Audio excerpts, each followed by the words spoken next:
బులెటిన్లో మరో breaking. BRS MLC కవిత సంచలన వ్యాఖ్యలు చేశారు.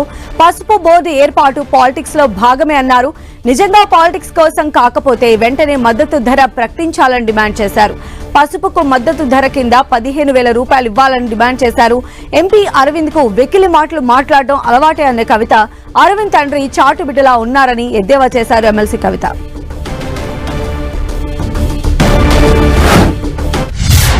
శ్రద్ధ పెట్టేటటువంటి వాళ్ళైతే పాలిటిక్స్ కోసం పసుపు బోర్డు కాకపోతే పసుపు దిగుమతులను వెంటనే కంట్రోల్ చేయాలని చెప్పి నేను భారతీయ జనతా పార్టీని డిమాండ్ చేస్తా ఉన్నాను. రెండవది, మీరు నిజంగానే పాలిటిక్స్ కోసం ఏదో కంటి తుడుపుగా పసుపు బోర్డు ఏర్పాటు చేసిన వాళ్ళు కాకపోతే పసుపు బోర్డుతో పాటు ఇమీడియట్ గా పసుపుకు మద్దతు ధర 15,000 రూపాయలు ఇవ్వాలని చెప్పి కూడా నేను డిమాండ్ చేస్తా ఉన్నాను. మరి గౌరవ ఎంపీ గారు అనేక మాటలు మాట్లాడింది. ఆయనకు అలవాటే వెకిల్ మాటలు మాట్లాడడం, ఆయనకు అలవాటే బాధ్యత రాహిత్యంగా మాట్లాడడం. కాకపోతే 2014లో మేము ఎప్పుడైతే ఈ పసుపు బోర్డు డిమాండ్ పెట్టినామో అప్పుడు ఈ ఎంపీ గారు రాజకీయాలలో కూడా లేరు. ఆనాడు కాంగ్రెస్ పార్టీలో ఉన్న వారి తండ్రి వెనుక ఉన్నటువంటి బిడ్డగా ఉన్నాడే తప్పితే ఆయన రాజకీయాలలో కూడా లేరు.